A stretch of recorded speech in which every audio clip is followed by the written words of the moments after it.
Lucky I'm in love with my best friend. Lucky to have been where I have been. Lucky to be coming home again.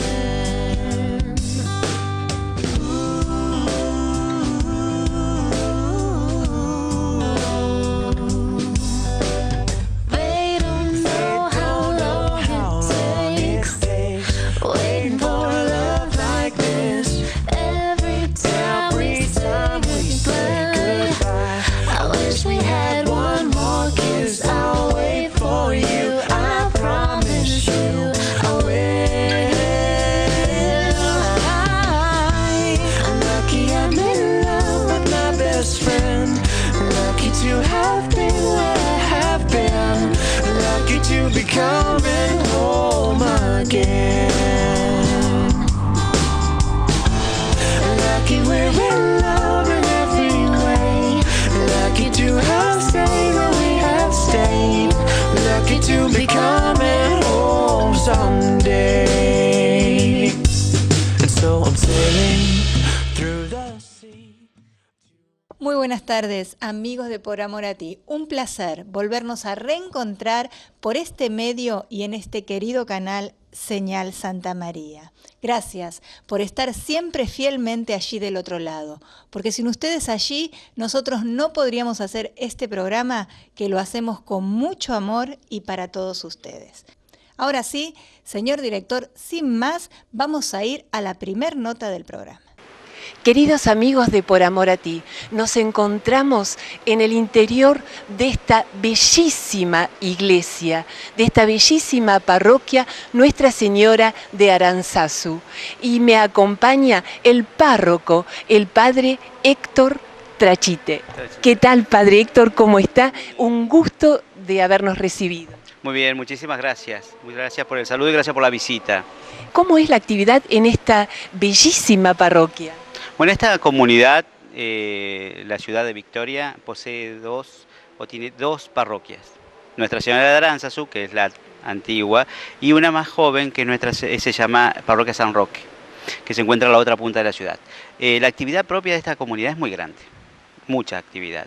Tenemos actividad rural, actividad en islas, actividad en los colegios, actividad parroquial con distintos grupos, atención del hospital, de la cárcel y demás. Van mucho a las periferias, entonces, como nos pide nuestro Santo Padre Francisco. Sí, realmente, y sobre todo también donde hay situaciones de dolor, periferias y situaciones de dolor. Con caristas también, por supuesto, en cada parroquia se está trabajando muy bien y visitando sobre todo a los hermanos necesitados. ¿Hay jóvenes en esta parroquia? Hay un grupo de jóvenes, jóvenes que pertenecen a la Renovación Carismática, y un grupo de jóvenes misioneros. Y bueno, después tenemos un grupo de perseverancia, que son los chiquitos, que no son tan chiquitos, que ya se confirman y terminan su comunión y su confirmación. Padre Héctor, ¿hace cuánto tiempo que está usted en esta parroquia? Como párroco hace un año. El 28 de febrero hizo un año que estoy como párroco. Tengo la gracia de ser el párroco de esta comunidad donde soy hijo de esta ciudad. Yo soy nacido en Victoria, tengo mis padres, mis hermanas, mis sobrinos, todos viviendo acá en esta ciudad. Padre, ¿usted recuerda un poco cuál fue la primera vez, su encuentro con Dios, su oración, su encuentro con la fe? Mira, la primera vez, seguro, fue cuando mis papás y mi mamá me bautizaron, y mis padrinos, cuando me enseñaron a rezar. Pero ese encuentro fuerte con el Señor, sí, en esta misma comunidad, en un retiro que se hizo para jóvenes de la Renovación Carismática, en un seminario de vida específicamente, fue donde ahí el Señor tocó mi corazón. ¿Hace cuánto se ordenó sacerdote? Tengo 16 años de sacerdote. Estuve estudiando anteriormente, era universitario en la ciudad de Rosario, seguía con actividades parroquiales, me venía muy seguido acá, hasta que el día que el Señor decidió llamarme para estar en su servicio. ¿Recuerda algún momento de los tantos que quizás tuvo en el que Dios le mostró su rostro a través de otras personas? Sí, sobre todo, todos los días, ¿no? Especialmente cuando atendes una confesión, una unción, ahí ves el rostro de Jesús. En el necesitado que vas a la casa y que tiene a lo mejor 2 chapas para vivir. Pero sobre todo, fue cuando tuve la oportunidad de ser capellán del penal. En el rostro de eso, era un penal de jóvenes, en ese entonces, hoy ya no lo es, ver esos jóvenes adolescentes, esos jóvenes medianamente adultos que tenían el corazón lastimadísimo. Y ahí se veía el rostro de Jesús. Para terminar, Padre, ¿cuál es el mensaje que nos deja a cada uno de los que nos están mirando? Bueno, el mensaje, especialmente en este tiempo de Cuaresma, es tratar de acercarnos más al Señor. Este tiempo que nos ofrece de conversión, de cambio, de oración, animarnos al desafío que Él nos pone. Hay tantas cosas para hacer. Por ahí los curas andamos corriendo para acá, para allá, un poco que podemos y otro que no podemos, pero sin ustedes, sin los laicos, no se puede. Entonces es necesario que nos acerquemos a la parroquia cercana, que tratemos de hablar con el sacerdote, de ofrecernos para hacer algo. A veces dice, yo no estoy preparado, a mí me falta. Se va preparando de a poco y se va abriendo sobre todo a la gracia del Espíritu Santo, que es el que nos guía.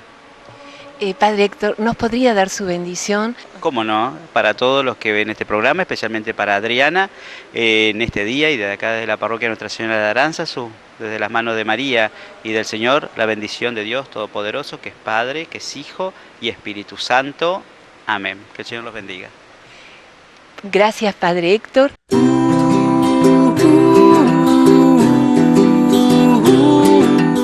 Y hoy estamos en el rinconcito de los recuerdos. Y nada más y nada menos que con Tormenta, Liliana Maturano. ¿Cómo estás, Liliana? Un gusto estar con vos aquí. Hola, ¿qué tal? ¿Cómo te va? Al contrario, el gusto es mío. Y bueno, y gracias por invitarme y un saludo muy grande a toda tu audiencia. No, gracias a vos. Liliana, una carrera espectacular, fabulosa, ser cantante, ¿no? Contanos un poquito cómo empezaste, cómo te iniciaste en esta carrera de cantante. 12 años tuve mi primer guitarra, haciendo una especie de negocio trueque con mi madre, porque yo tenía que comenzar el colegio secundario y mis padres tenían previstos que yo fuera a un colegio privado. Y yo les dije que no me mandaran a un colegio privado y yo iba a ir a un colegio estatal y que con ese dinero me compraran una guitarra y me pagaran un profesor de música. Y así a los 13 años tuve mi primer guitarra y ya empecé a cantar, a escribir canciones y durante los 13, 14 hasta los 15 años siempre eran guitarreadas en mi casa con otros amigos que también cantaban y componían. Hasta que me escucha cantar Víctor Heredia, que era de mi pueblo, de Paso del Rey, muy amigo de mi hermana, y él me consigue una prueba en RCA Víctor, en la vieja RCA Víctor, y bueno, y di la prueba y fue muy, muy rápido y muy simple, me contrataron. Lo llevaba ya en el corazón. Mi madre tenía muy buen oído y cantaba siempre en la casa, ¿no? Haciendo sus tareas y sus cosas.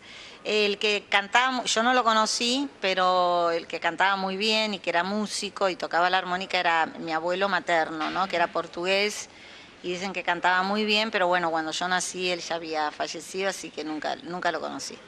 Qué bueno.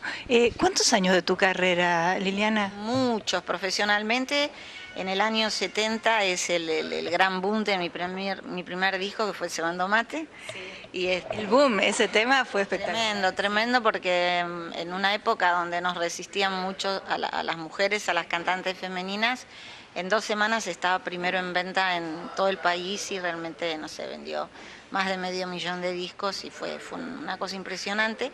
Así que ya a los 16 años tuve que empezar a hacer televisión, a viajar por Argentina, a viajar por el exterior y dejar esa vida pueblerina que tenía, porque yo llevaba una vida muy tranquila en Paso del Rey y entrar en esta loca vida de cantante que ya llevo hace muchos años. Pero lo bueno es tu humildad, ¿no es cierto? Yo creo que nunca se perdió y eso te hace grande. Y ¿cómo el primer tema de tanta fama, de tanto éxito, cómo lo tomaste en tu vida? Y fue una sorpresa realmente. La verdad que cuando sacan el simple, el RCA Víctor, yo creo que nadie lo imaginaba. Aparte la canción era un poco atípica porque era cebando mate, no se sabía cómo iba a reaccionar la gente, pero bueno, la gente lo tomó como algo muy argentino, muy nuestro y pegó mucho. Después vino Muchacho de Blue Jean, que también fue disco de oro, mi segundo sencillo, y el tercer simple, que fue un gran éxito también, Adiós Chico de mi barrio, que pegó en toda Latinoamérica, o sea, con Chico de mi barrio es que se me abren las puertas de toda Latinoamérica y ya desde el año 72 nunca dejé de viajar y de visitar países como Colombia, Perú, Ecuador, Centroamérica, Panamá, los latinos de Estados Unidos también, así que yo creo que el tema, yo diría, más fuerte en mi carrera fue y sigue siendo Chico de mi barrio, sí. Fuiste y sos autora de casi todos tus temas. Cantautora de muchísimas canciones. Vino con el que he escrito, no sé, 300, 400 canciones también. Así que o escribo con él y escribo algunas cosas sola. Ahora, por ejemplo, estoy preparando un álbum nuevo donde hay algunas canciones que escribí sola y otras que escribí con él. Pero siempre trabajo de las dos maneras, en solitario y después con Baravino. Es que tenés un estilo muy especial. Y decime, Liliana, ¿qué es lo que te inspira a escribir tan lindas canciones? Y en realidad no es que... No es algo que uno pueda manejar, la inspiración, ¿viste? Fluye, viene sola, yo no sé, yo recuerdo que en una época me pasaba cuando manejaba el auto, ¿no? Entonces empecé a llevar un grabador y yo dije, no, yo estoy loca, porque un día me voy a matar, ¿no? Y después traté de que... Pero cada vez que yo manejaba se me ocurrían ideas de canciones, las grababa y cuando llegaba a mi casa las desarrollaba. Y me sigue pasando, es decir... Yo sé que hay compositores que trabajan mucho con técnica o en el laboratorio, ¿no? O elaboran mucho las canciones, pero yo no, yo todavía me tiene que llegar la canción por inspiración, así. Yo creo que es lo mejor, eso es un don que tenés. Me gusta que salga naturalmente, ¿no? Una idea así, desde el corazón y de manera natural.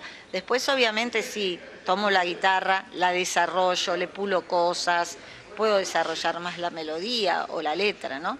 Y cuando trabajo con Baravino es diferente porque él es compositor.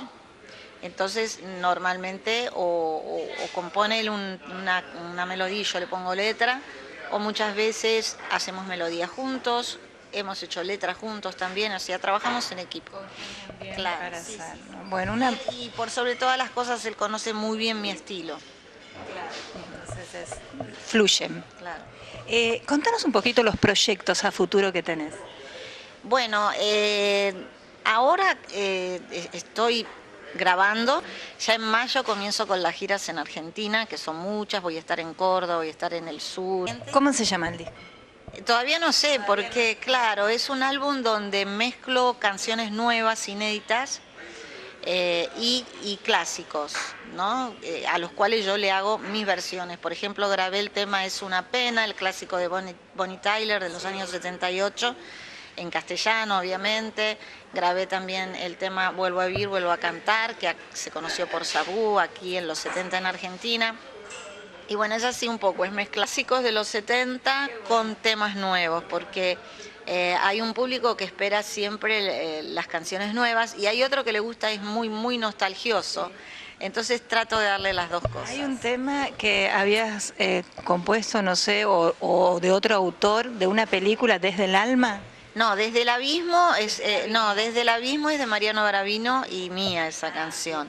Esa canción la escribimos para la película que interpretó Telma Viral, que fue un tremendo éxito, es del año 1982, y el arreglo fue de Oscar Cardoso Campo, que fue una parte de piano y de cuerdas, una cosa hermosa, y bueno, y también fue un tema que fue disco de oro, ¿no? Bueno, en los shows siempre están todos los clásicos, ¿no? No en popurrí, en una época yo hacía popurrí, pero ahora la gente es como que tiene más ganas de escuchar los temas enteros. Y sobre todo en estos últimos años a la gente le agarró como un furor por escuchar sobre todo lo de los años 70. O sea, la gente está tremendamente nostalgiosa. Yo en los años 90, por ejemplo, presentaba lo nuevo y de golpe hacía un popurrí con todas las canciones de los años 70, pero ahora no. Ahora hago muchos temas enteros porque la gente lo pide así y uno tiene que ir piloteando las necesidades del público. Porque bueno, estuve ya este año en Estados Unidos de gira, estuve primero en Los Ángeles actuando para San Valentín en el Teatro Ricardo Montalbán de Los Ángeles. que compartí el escenario con Palito Ortega, con Elio Roca, con el trío Los Panchos. Después de ahí me fui a Nueva York, donde actué con Janet, con Barbaridic, también en unas megas muy grandes que se hacen. Y estoy haciendo memoria para no olvidarme de nadie. Y después regresé a Argentina a los 2 días, me voy para Ecuador, donde hice 2 presentaciones en Ecuador sola, 2 conciertos. Y mi vida es así, es muy cambiante, porque de golpe estoy cantando en Nueva York y de golpe me voy a Ecuador, y fue un show muy lindo, fue 2 shows, ¿no? Pero uno de los shows fue en un pueblo que se llama Saraguro, en la montaña, y me contrató el alcalde, que es un indígena. O sea, los saraguros es digamos, una raza que se instaló que en realidad vivían cerca del lago Titicaca, y en la expansión del Imperio Inca van a Ecuador y se instalan ahí en Saraguro, y es la etnia más pura que existe en Latinoamérica, porque digamos que no se mezclaron, ¿no? Así que actué para ellos y para otra gente que vive gente de allí maravillosa. Sí, maravillosa. Aparte viene gente, de golpe actúas en un pueblo, pero viene gente de todos lados, ¿no? Y por eso te digo que esta profesión te da experiencias increíbles. Un día cantás en Los Ángeles, otro día en Nueva York, que hacía un frío tremendo, y de golpe en medio de la montaña. Y bueno, y aprendés muchas cosas, como esto que me enteré ahora, lo que te cuento de esta etnia que era la más pura en Latinoamérica. La retribución que te da la gente. Ah, impresionante, eso es lo mejor. O sea, el cariño de la gente es lo que te queda, ¿no? Y con los años se incrementa. Con los años se incrementa, porque cuando yo comencé a cantar era como la chica que cantaba Chico de mi barrio, Brindo por ti, por mí, o esto, pero con los años ya haces una relación tan próxima con la gente, ya creciste con el público. Y hay tantas historias, tantas anécdotas que ya hay un vínculo mucho más profundo con el público. Y un cariño, porque cuando se habla de vos, un cantante así, el cariño que notas en la gente que hay, ¿no? Y también el cariño que yo tengo por la gente, y con esta maravilla de las redes sociales y del Facebook, que a uno también le permite conocer más de la gente, ¿no? Que vos antes te encontrabas con la gente en un show. Pero ahora a través del Facebook vos podés saber quiénes son los que te siguen, cómo son sus familias, qué le gustan, qué no le gustan, las cosas lindas que te escriben. También de golpe las críticas o sugerencias que te hacen en cuanto al repertorio, de golpe les gusta una canción, de golpe no le gusta otra, y eso está bueno porque para uno yo creo que es fundamental saber lo que piensa la gente que te sigue, porque vos no podés pretender gustarle a todo el mundo, pero sí saber, lo que te permite Facebook es estar en contacto con la gente que gusta de lo que vos haces y saber lo que piensa. Qué bueno, y qué bueno que se utilice así. Claro, sí, totalmente. Bueno, Tormenta, realmente fue un gusto haber hablado con vos, haber sabido un poquito de toda tu carrera, y me gustaría, a todos los televidentes de Por Amor a Ti, que tantos años nos siguen, desde tu corazón, un mensaje a todos ellos. Bueno, ¿qué les puedo decir? Eso, que vivan desde el corazón, que es lo más importante, y que valoren todo lo que tienen, porque muchas veces los seres humanos nos quejamos de lo que nos falta y dejamos en el camino lo que tenemos, y así se puede pasar la vida, ¿no? Entonces que valoren mucho lo que tienen realmente, y bueno, y decirle que los quiero mucho.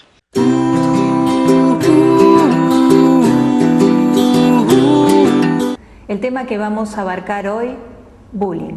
Y me acompaña nuevamente el licenciado Diego Barrios Neme. Él es profesor de filosofía, teólogo, y también licenciado en la educación. Exactamente, así es. Gracias por estar nuevamente compartiendo, dialogando con nosotros y con este tema de tanta importancia. Realmente, si nos ponemos a ver en nuestra casa, no hay que ir muy lejos, en nuestro barrio, en nuestros colegios, estamos asistiendo a un flagelo, ya podríamos llamarlo, el tema del acoso escolar, el bullying, que como sabemos es una forma de violencia, y como toda forma de violencia implica un ataque, que bueno, como vamos a hablar, se da en distintos ámbitos. Licenciado, una pregunta antes. ¿Por qué parece que en épocas parece que estuviera de moda y se ve más? ¿Es que estuvo siempre solapado, tapado y estuvo, o es que ahora floreció más esto del bullying? Porque realmente se escucha en muchos lados. No, el bullying,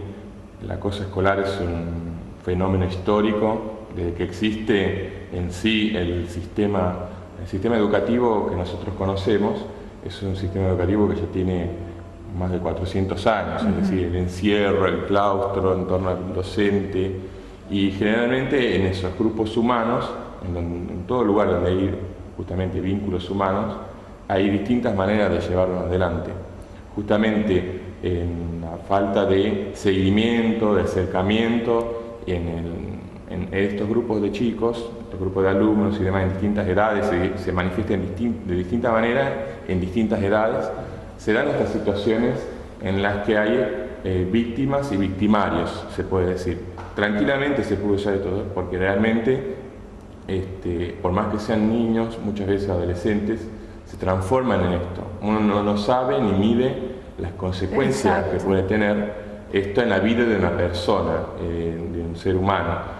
Si no, bueno, el tema es que, como me preguntabas, si es que esto ya estaba, ahora o florece. Claro, no, esto ya se venía dando, pero como en todo, el uso de las redes sociales, el uso acrecienta de la esto. globalización, exactamente, acrecienta la manifestación de este fenómeno.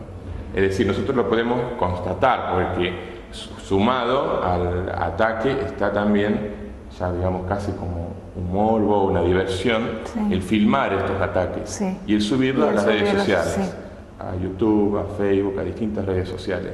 Entonces se transforma en algo muy complejo, porque los que llevan adelante estas acciones muchas veces no miden las consecuencias. No miden las consecuencias. Entonces ellos también son, de alguna manera, sujetos de atención por parte de los adultos. Es decir, lejos, por supuesto que lo que tenemos que condenar es siempre el error, y nunca quien lo comete, porque justamente al estar en una etapa, porque hablamos de que se da en la etapa escolar. Sí, y ahora viendo a través de testimonios, ¿no es cierto?, el desinterés, no sé si llamarlo desinterés de la escuela o de las autoridades, que quizás no toman medidas en esto, lo pasan por alto o no le dan importancia. No, quizás no es eso. En las leyes vigentes, ¿sí?, en cuanto al manejo, ustedes saben que todo el tema disciplinar en la escuela, venimos de épocas muy rígidas, en una disciplina muy rígida, que había hasta un prefecto de disciplina antiguamente. Justamente después de toda, en el caso concreto vamos a hablar de nuestro país, de todo el proceso de la dictadura militar y de todo lo que vino después con la democracia, hubo todo también un planteo o un replanteo del uso de la disciplina, que por supuesto no podía usar métodos que implicaban castigos físicos. Hay toda una evolución, gracias a Dios, en ese sentido, de buscar el consenso para la convivencia.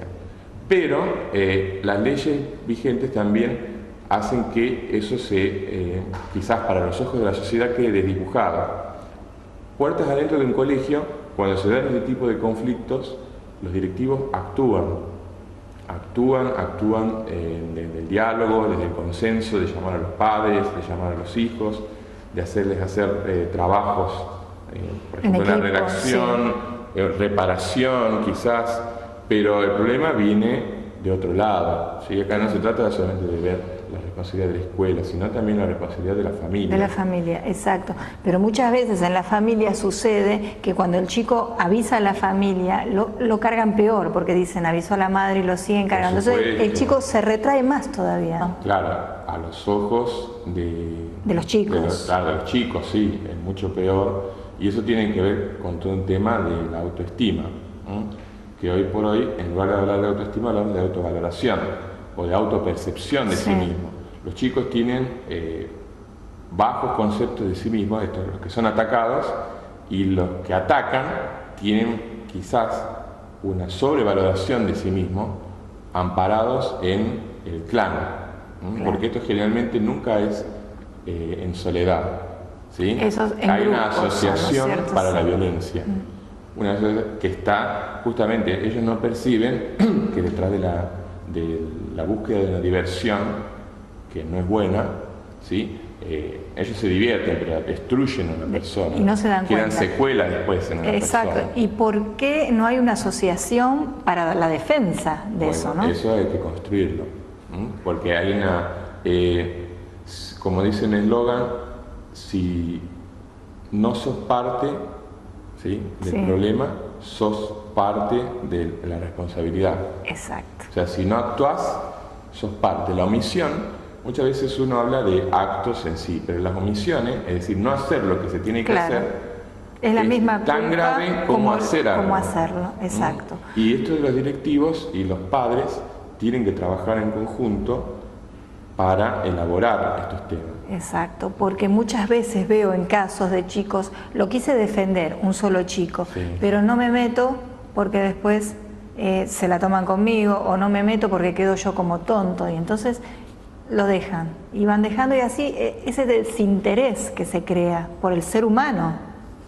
Bueno, hay que estar atentos, los papás, todos los adultos tenemos que estar atentos a este tema. Quizás soslayamos que justamente es un tema grave. No nos permitimos pensar que en el diálogo con los chicos nosotros tenemos que preguntarles estas cosas. Cómo va la escuela, y hablar con los padres, claro, involucrarnos. Y no callarse, sobre todo. No callarse, porque generalmente también hay que usar bien los medios, porque quizás el equipo directivo de un colegio, en este caso, porque es donde más se da, ¿sí?, tiene que actuar. A veces que también otro fenómeno que se da, y por eso es que parece que no hay una intervención, hay dudas sobre el tema. Por ejemplo, la mayoría de los casos de violencia o de acoso se dan en las redes sociales, fuera del espacio escolar, fuera del tiempo escolar. Claro. Entonces, lejos de la intervención directa, y los padres, lejos de ayudar, se suman. Yo conozco muchas mamás que se van a pelear frente al colegio, en la puerta del colegio, por temas de disputa en una red social entre los hijos. Es lamentable, pero es verdad. Es así. Tenemos que empezar la educación por los padres. Totalmente. Para poder brindarle a nuestros hijos lo correcto. Te voy a interrumpir y vamos, como siempre, a la reflexión de nuestro obispo, Monseñor Rubén Oscar Frasia, sobre este tema. Sí, ciertamente estamos todos preocupados por tantas cosas que van pasando en la sociedad y que a lo mejor existían de otra manera antes, pero ahora a veces un poco así vertiginosamente, y a veces hasta de un cierto modo colectivo, hay ciertas realidades o acciones que se multiplican o se complican y se hacen, digamos, presentes, ¿no? El tema de lo que se está hablando ahora, el tema del famoso bullying, ¿no?, que una cierta crueldad, digamos, de algunos jóvenes que excluyen a otro o a otros, y que de alguna forma a veces jugando virtualmente o jugando así en acciones, a veces excluyen a otro y lo pueden hacer sentir muy pero muy mal. Entonces hay alguno que lo padece hasta las últimas consecuencias, donde la presión de los demás gravita tanto que limita la libertad personal del damnificado. Por eso hay que estar atentos, ¿no?, sobre todo los adultos, los mayores. Tenemos que estar con los ojos bien abiertos y con el corazón muy abierto para ver qué es lo que va pasando, ¿no? A veces los padres no se dan cuenta de lo que le sucede a los hijos, y el hijo no sabe, no puede, no quiere, no es capaz de comunicar y de abrirse, ¿no? Cuando uno se abre, ya está como resolviendo el tema o el problema, pero si uno no se abre, si no escucha, no tiene por quién ser escuchado, o piensa que la otra persona no es capaz de escucharme, es una pérdida de confianza. Entonces yo creo que es un problema serio. Ha habido casos serios y a veces los padres no se han enterado porque el hijo o los hijos no han dicho nada. Nada. Lo que es decir, y las señales que dieron no fueron evidenciadas por los adultos. Pero no es para que uno se sienta mal. Muchas veces uno no puede percibirlo. Entonces yo creo que hay que estar atento, hay que hablar, no conformarse con la primera respuesta, o no que alguno le pueda decir, no, no pasa nada, no pasa nada. No, un momentito, quizás pasa algo, está pasando algo. Entonces, ¿cómo estás? ¿Cómo te sentís? ¿Qué te está pasando? ¿Por qué te aislás? Hay que estar atento cuando un hijo o un joven se aísla, está necesitando algo. Bueno, yo quisiera que se tratara mejor el tema y ya lo han tratado, digamos, en la mesa, así que yo estoy corroborando de alguna manera desde un punto de vista espiritual y animándolos, pero creo que es un tema que hay que llamarse la atención, hay que estar atento y hay que escuchar un poquito más y también indagar. No tengan miedo a indagar, indaguen, porque es para buscar el bien, es para ayudar a los hijos, es para que no tengan después sorpresas que sean, yo diría, no son consolables. Las sorpresas esas son tremendas. Bueno, yo les dejo la bendición y que realmente ante estos nuevos desafíos se nos exige a nosotros nuevas respuestas. Bueno, esto es una de ellas. Les dejo la bendición en nombre del Padre y del Hijo y del Espíritu Santo. Amén. Como siempre, las palabras claras de nuestro obispo. Y bueno, continuamos con este tema. ¿Cómo hacer para tomar responsabilidad de nosotros, ¿no es cierto? Desde nuestro lugar, ¿qué hacer? Es un tema muy interesante porque muchas veces no sabemos cómo involucrarnos, o si involucrarnos o no. Yo creo que lo primero que tenemos que tener en cuenta es la etapa en la que están los chicos, ¿sí? Porque estamos hablando de chicos en edad escolar. Muchas veces los tratamos como adultos, a veces se escucha hablar de mano dura, de mano blanda. Son niños, son adolescentes, son personas que todavía están en formación. Y los defectos o no son el reflejo de nosotros mismos como adultos. Claro. Esto es así. Los chicos son lo que ven, lo que imitan, son como esponjas, van imitando y viendo. Entonces, si tenemos padres o tenemos adultos, porque no solamente padres, es la responsabilidad de todos. Tenemos adultos que tienen actitudes violentas y que en lugar de asumir estos casos con templanza, con madurez, lo asumen con más violencia. A veces van a la escuela o a veces van a los otros papás de los chicos con prepotencia, ¿sí? Y a veces intentar parar la violencia con más violencia genera violencia y no genera la resolución del problema. El problema es que el chico que agrede, ¿sí?, llega a la conclusión de que lo que él está haciendo es malo, tiene consecuencias. Hay que hacerle ver las consecuencias. Hay que hacerle entender. Hay que hacerle entender. Hemos tenido casos en Estados Unidos, bueno, y acá algunos también, de chicos que terminan matando. Hace muy poco hubo un caso lamentable de un chico que se mató. También suicidio, ni hablar. Por este caso. Entonces, tiene una importancia, tiene mucha importancia este tema. Quizás lo pasamos de lado, pero no es así. Tenemos que darle la importancia que tiene. Totalmente. Los chicos, que son los protagonistas, ellos nos pueden contar muy bien cómo es la vivencia de ellos, tanto en la escuela o fuera de la escuela, donde más se da. Así que, ¿qué te parece si escuchamos algunos testimonios? ¿Tu nombre y tu edad? Desiree Beguín, 20 años. ¿A qué te dedicas? Soy estudiante de Derecho. ¿Alguna vez tuviste algún maltrato de otra persona? Sí, en la época, específicamente en la época secundaria, mis compañeras, viste que siempre hay dos bandos, una de las populares, o que son más quilomberas, más rebeldes, siempre atentan contra los que son responsables o que estudian y demás. ¿Y qué hiciste? Bueno, en un principio uno se calla o bueno, se deja un poco avasallar por las otras personas hasta que uno va creciendo y te das cuenta que bueno, esas personas que lo maltratan a uno es porque son inseguras o tienen problemas con la familia o pasan un momento que por eso es que bueno, que maltratan a otra persona, ¿no? Una causa específica. ¿Pero alguna vez buscaste esa ayuda? ¿Buscaste hablarlo con alguien? Muy poco, porque uno se siente mal, entonces se encierra. ¿Y ahora cómo te sentís?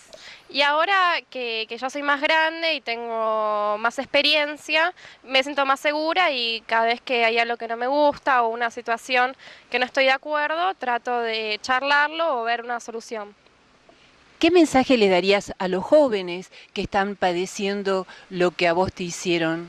Bueno, yo les doy un mensaje de que tienen que estar unidos, que somos una juventud que tiene que estar fuerte por el contexto político y sociológico que tiene la Argentina ahora y que no hay que maltratarnos porque somos seres humanos y hay que apelar al amor y a la amistad. ¿Tu nombre y tu edad? Andrea, 41 años. ¿A qué te dedicas, Andrea? Soy docente hace 22 años. Uy, qué bien. Andrea, ¿vistes algún caso de bullying, de maltrato? Mira, gracias a Dios en la escuela donde yo trabajo, que trabajo la misma hace 22 años, lo que vi son casos por ahí más leves, de por ahí una cargada, algún chiste, pero nosotros estamos siempre atentas para pararlo a tiempo y no llegó a ser bullying. O sea, yo creo que cuando hablamos de bullying hablamos ya de riesgo físico prácticamente hacia la otra persona, psicológico también. Cargadas me parece que hubo siempre, yo recuerdo mi infancia también, yo siempre fui gordita, bueno, la cargada, pero bullying no. La verdad que no tuve, por suerte, experiencia en ese sentido. ¿Cómo hacen la prevención entonces en esa escuela, gracias a Dios que no hay bullying, para que esto no suceda? Mira, yo trabajo en un colegio salesiano y justamente el sistema que se utiliza, ese sistema que se llama sistema preventivo, nosotras las maestras estamos siempre en los recreos, en los baños, o sea, la presencia del adulto es siempre, o sea, es prevenir que suceda. O sea que no están solos prácticamente nunca, prácticamente porque obviamente en algún momento se nos escapa, somos seres humanos, pero tratamos de siempre estar atentos y en el mínimo caso de alguna agresión, alguna burla que sabemos que a la otra persona le molesta, estamos atentos, lo hablamos en catequesis, buscamos la manera de abordarlo y de intervenir, siempre estamos interviniendo, no es que ellos actúan solos. ¿Qué consejos entonces le darías a esos chicos que maltratan a otros? Que pidan ayuda, ellos también, pues yo creo que los chicos que maltratan también son víctimas, no me entra en la cabeza un chico por ahí de 15, 16 años que maltrate a otro porque tenga ganas, es porque algo le está pasando a él también, o se siente mucho mejor haciendo sentir menos al otro, o sea que él en realidad tiene autoestima muy baja, o sea yo le aconsejaría tanto al agresor como al agredido que ambos pidan ayuda, porque no dejan de ser chicos, y ver, no sé, el adulto que lo ayuda, ver el entorno familiar, investigar por qué llegó a eso, porque siempre hay algún motivo. Seguramente que de algo sale eso. Muchas gracias. ¿Tu nombre y tu edad? Belén, 22 años. ¿A qué te dedicas? Estudiante de maestra jardinera. ¿Tuviste alguna vez algún maltrato, algún episodio de bullying? En primaria, cuando me discriminaban, me decían que tenía manos largas, que era fea y esas cosas. ¿Y qué hiciste? ¿Buscaste esa ayuda? Busqué ayuda de mis profesores y me ayudaron y pude salir adelante. ¿Qué mensaje le das a los chicos que vivieron una situación semejante a la tuya? Que no se encierren, que si se sienten mal y están pasando por un episodio de estos, pidan ayuda, que es lo mejor, y así pueden salir adelante. Y aquí estamos con Florencia Gómez, ella es víctima del bullying. ¿Cómo está, Florencia? Bien, ¿qué tal? Gracias por compartir este testimonio, quizás para ayudar a muchos que estén padeciendo esto, el bullying, el maltrato a los chicos en las escuelas, por el ciber. Coméntame un poquito cómo fue tu caso. Bueno, yo soy muy bajita y bueno, y desde que empecé en toda la primaria y hasta mismo en el secundario, siempre me cargaban por ser bajita. Bueno, yo a no tener a nadie, ningún hermano, nada en el colegio. Que te defendiera. Que claro. ¿Y tus mismos compañeros o mismos amistades que te hacían tampoco te defendían? No. Yo al contrario, a veces cuando cargaban a algún otro compañero, porque era estudioso, porque no hablaba y demás, yo lo defendía, dejen de molestarlo, che. Claro. Y no, y vos que te metés, que nana, y bueno. Y siempre, como discriminando. Sí, siempre discriminando. ¿Y las autoridades del colegio, los maestros, claro, lo sabían esto? Los maestros, había una maestra que siempre me decía, a mí me da mucha bronca, profe, me está molestando, a palabras necias, oídos sordos, decía. Y qué sé yo, uno espera que te defiendan poniéndole alguna sanción o algo para que haga descarmiento al chico y que no siga denigrando u ofendiendo tomar alguna medida. Claro, alguna medida. Porque en tu caso fue leve, vos lo supiste más o menos llevar, pero en muchos casos no sucede esto y pasa a mayores. Sí, tal cual. Hemos conocido casos lamentables que de tanto maltrato, de excluirlos del grupo. Sí, porque capaz tu mamá va a hablar y ya después así vos, buchón, que le contás a tu mamá, claro, y después ya te empiezan a dejar de lado, ay no, porque le va a decir a la mamita.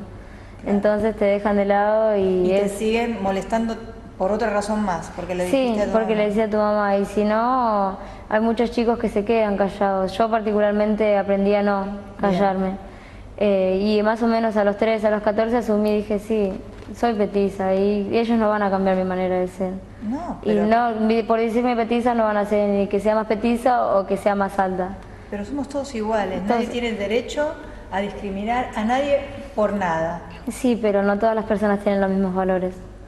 Y uno tiene que... Las cosas inicialmente parten de la casa. Exacto. Y si uno no tiene un buen pilar en la casa, no puede ser una buena persona afuera. Exacto, parte de la familia. Parte de la familia. Todo, ¿no? Pero también de tomar medidas a donde sucede esto, porque muchas veces se hacen oídos sordos y no se hace nada. Después sí se quejan cuando pasa algo. En la primaria, cuando le decís a la seño, sos un buchón, y ya cuando estás en el secundario no te vas a tomar la molestia de decir al profesor, profe, me está molestando, porque quedas como un tonto. Claro. Frente a la clase, frente a los que te están molestando y frente a los profesores que dicen, este que está molestando acá también. ¿Qué considerarías vos que se debería de hacer para que no suceda esto? Yo creo que habría que concientizar sobre los valores o, qué sé yo, hacer algún ejercicio o algo para que el otro sienta, porque a veces lo hacen por ignorancia, porque no saben lo que el otro siente, porque a veces uno cuando es más chico, yo tengo 17, cuando tenés 12 o 13, los 13 es una edad muy difícil, no sos ni grande ni tampoco sos chico. Entonces es como que estás buscando qué ser y a veces piensan que los más vivos son los que agreden a otros o los que hacen sentir mal a los otros para causarle gracia a los demás. Claro. Y el daño que hacen adentro, muchas veces... Yo creo que tendrían que ayudarse unos a otros, ¿no? Y ponerse en el lugar del otro un poquito. Lo que pasa es que a determinada edad a veces no se dan cuenta si no tienen esos valores. Sí, tal cual. A veces, qué sé yo, muchas personas que están en la iglesia y demás se callan porque capaz te están cargando a vos y vos lo defendés y ya empiezan a cargar al otro. Entonces, para no entrar en la cargada y en esa bola que se arma, no dicen nada ni hacen nada. No dicen ni hacen nada. Entonces, ¿qué hacen? Lo están cargando y miran para otro lado y siguen con la atención con la clase. Porque el acoso no solamente se hace cuando están en el recreo o cuando están en un rato libre, sino que mismo cuando se está explicando el contenido, también no ahí hay... También hay acoso en el ciber también, ¿no es cierto? Ciberbullying, sí, como le dicen. Ahora ya no usamos tanto el ciber, sino porque cada uno tiene su celular con internet, tiene su computadora con internet, y eso también es tremendo cuando ver cómo se hacen las convocatorias o ver... Me refiero a que por medio de las redes... Claro, a veces yo lo que veo en mi Facebook, por ejemplo, que tengo muchos amigos, las cosas que se escriben, y a veces son más las chicas buscando problemas con otras chicas que otra cosa, o porque alguna se saca una foto más provocativa que la otra, ya la empiezan a agredir. o porque es más linda la empiezan a agredir, o porque es gordita y si saca una foto provocativa la empiezan a agredir. Y es todo una cosa es como que... se está viviendo y hay que cambiarlo. Sí, hay que... Yo te pediría, te agradezco que hayas dado el testimonio y te pediría que desde tu corazón y por la experiencia que has pasado le des tu mensaje al que quizás esté escuchando y esté padeciendo de esto. Bueno, mi consejo sería que no se queden callados. Bueno, realmente los testimonios que hemos escuchado son crueles y hay que tomar medidas, ¿eh? Sí, es así. Como decíamos en un comienzo, esto es un problema de autoestima, de autovaloración. Ya terminando el programa, como siempre, le pido un mensaje final a los televidentes sobre este tema, qué hacer, un consejo. ¿Cómo? Bueno, en primer lugar me quiero dirigir a los papás. ¿Sí? Los papás, es muy importante que tratemos todos de entender que el tema de la violencia es un tema que se anida en la casa, ¿sí? Es un tema que, ya sea porque los chicos copian actitudes violentas de los padres, de nosotros como adultos, las copian y después las trasladan a distintos ámbitos, ya sea porque lo ven o ya sea también porque ante determinadas dificultades no encuentran el diálogo que les permita a ellos elaborar las relaciones. Justamente ante las dificultades, ante las diferencias que puede haber con otros chicos, si no son dialogadas, pulidas, aclaradas por los padres, muchas veces devienen este tipo de situaciones. Entonces yo les digo a los papás que indaguen, ¿sí? Porque a veces esperamos que los chicos vengan a hablar con nosotros y ellos son retraídos por naturaleza y como una característica propia de toda esta etapa, por timidez, por lo que fuere. El papá tiene que indagar, tiene que involucrarse. Yo le voy a decir más en argentino, tiene que meterse en el asunto. ¿Por qué? Porque si uno supone que está todo bien, porque nadie dice nada, porque no hay llamada de atención, el silencio es nuestro peor enemigo. Exacto. Entonces es muy importante indagar. Es lo mismo que tienen que hacer, esto también para todos los que se dedican a la docencia, de directivos, docentes, indagar, no mirar al costado, no tirar la pelota como hacemos los argentinos. Y no por comodidad, muchas veces por comodidad. Por comodidad, por lo que fuere, porque las consecuencias, uno tiene que aprender a mirar a largo plazo, ¿sí? Somos muy inmediatistas, sí, como adultos. Entonces, si nosotros aprendemos a mirar a largo plazo, vamos a buscar y vamos a tratar de conseguir un futuro mejor. Un futuro mejor pasa por una convivencia mejor. Exacto. Hay países que tienen todas las condiciones como el nuestro y quizás nunca prosperan porque no hay una convivencia pacífica, no hay un aprender a convivir con el disenso, no hay con el diálogo. que opina distinto, no hay diálogo, no hay edificación. Y eso se traduce en actitudes violentas. Entonces, ante la mínima actitud de violencia que los chicos vean que padece o sepan que otros compañeros, asóciense con otros papás, asóciense entre directivos también o entre docentes, armemos redes, así como se arman redes para esto, para el mal, redes para la violencia, redes para el ciberbullying, armemos redes para el diálogo y no tengamos miedo porque las consecuencias son buenas. No tengamos miedo porque el miedo es lo que nos paraliza. Exacto, ¿sí? Exacto. No tengamos miedo. Con esa frase nos queremos despedir. Gracias nuevamente por compartir el programa. A vos, Adriana.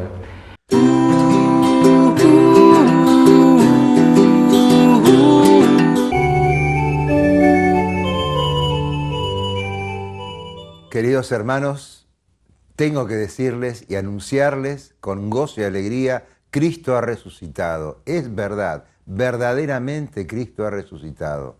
Ha vencido el pecado y la muerte y también nos participa a nosotros de su resurrección. Por eso podemos decir felices Pascuas, porque Cristo verdaderamente ha resucitado. Vamos a ir a este primer domingo de Pascua al texto de San Marcos, capítulo 16. Pasado el sábado, María Magdalena, María la madre de Santiago y Salomé compraron perfumes para ungir el cuerpo de Jesús.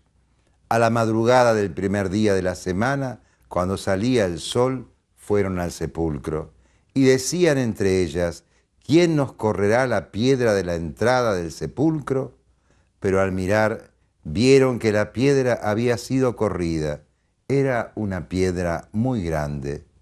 Al entrar al sepulcro, vieron a un joven sentado a la derecha, vestido con una túnica blanca. Ellos quedaron sorprendidas, pero él les dijo: no teman, ustedes buscan a Jesús de Nazaret, el crucificado. Ha resucitado, no está aquí. Miren el lugar donde lo habían puesto. Vayan ahora a decir a sus discípulos y a Pedro que él irá antes que ustedes a Galilea. Allí lo verán como él se lo había dicho. Ellas salieron corriendo del sepulcro porque estaban temblando y fuera de sí, y no dijeron nada a nadie porque tenían miedo. La experiencia de la resurrección, la primera aparición, es a la Virgen y a las mujeres. Realmente es algo interesante. Y además hay otra cosa muy importante. La tumba estaba vacía. Jesús ya no estaba allí. Y entonces esa experiencia de Cristo, que Él ha venido enviado por el Padre, el verdadero Hijo de Dios y el verdadero Hijo de María Virgen, ha venido, ha sufrido, ha soportado todas las ignominias, todas las barbaridades, el pecado del mundo, para que en ese sacrificio se resolviera estos dos grandes enigmas. El enigma del pecado y el otro enigma era lo absoluto de la muerte, porque con la muerte terminaba todo. Y Cristo, en su sacrificio redentor, salvífico, Cristo nos libera, nos saca del pecado, nos cambia, nos hace nueva criatura, nuevas personas, nos redime, nos purifica, nos ilumina. Y Cristo debilita la muerte y ya la muerte no tiene poder absoluto. Es relativa. Por eso ya la muerte no tiene la última palabra. Ahora, bien, la iglesia es el lugar y el espacio donde Cristo está presente y Cristo está vivo y está resucitado. Y Cristo en la iglesia está en cada bautizado, está en los sacramentos, está en todos los gestos y actos que la iglesia realiza en su nombre. Al consagrar, al perdonar los pecados, al bautizarnos, al confirmarnos, al bendecir el matrimonio, a la unción de los enfermos, al orden sagrado. Cristo está presente. ¿Y por qué está presente? Porque Él es eterno. Y lo eterno es ya definido y definitivo. Y por eso lo eterno tiene sustancia propia, contenido propio. Y nosotros tenemos que vivir como resucitados.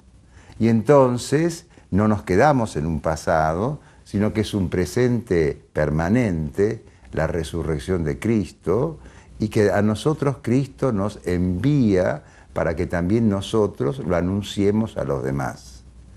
Es un movimiento, salir de nuestras tumbas, salir de nuestras individualidades, salir de nuestros egoísmos, salir de nuestros pecados, salir de todo lo mal que puede haber en el hombre, salir para poder ir a hacer lo que tenemos que hacer, que vivamos como resucitados, no como derrotados.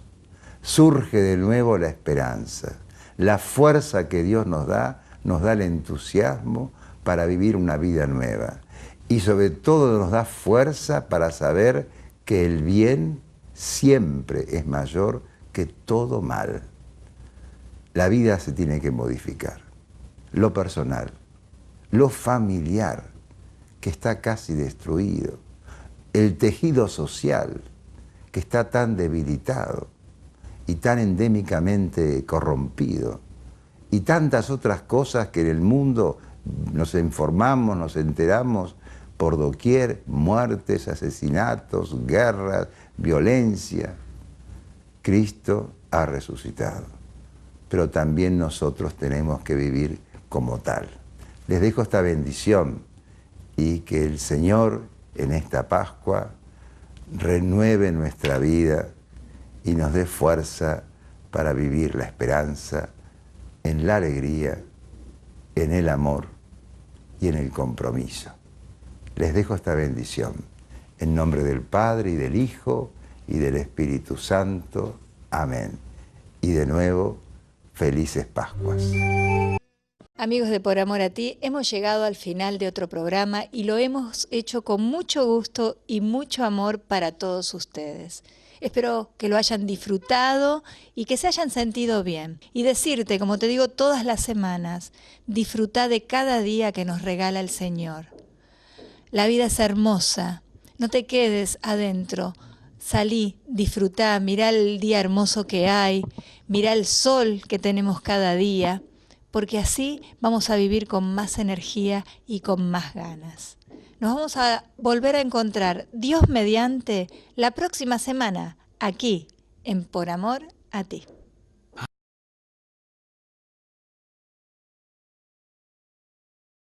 Lucky I'm in love with my best friend. Lucky to have been where I have been. Lucky to be coming home again.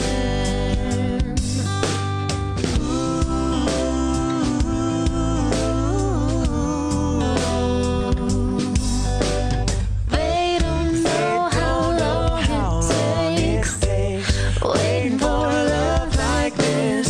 Every time we say goodbye, I wish we had one more kiss. I'll wait for you, I promise you I will. I'm lucky I'm in love with my best friend. Lucky to have been where I have been. Lucky to be coming home again.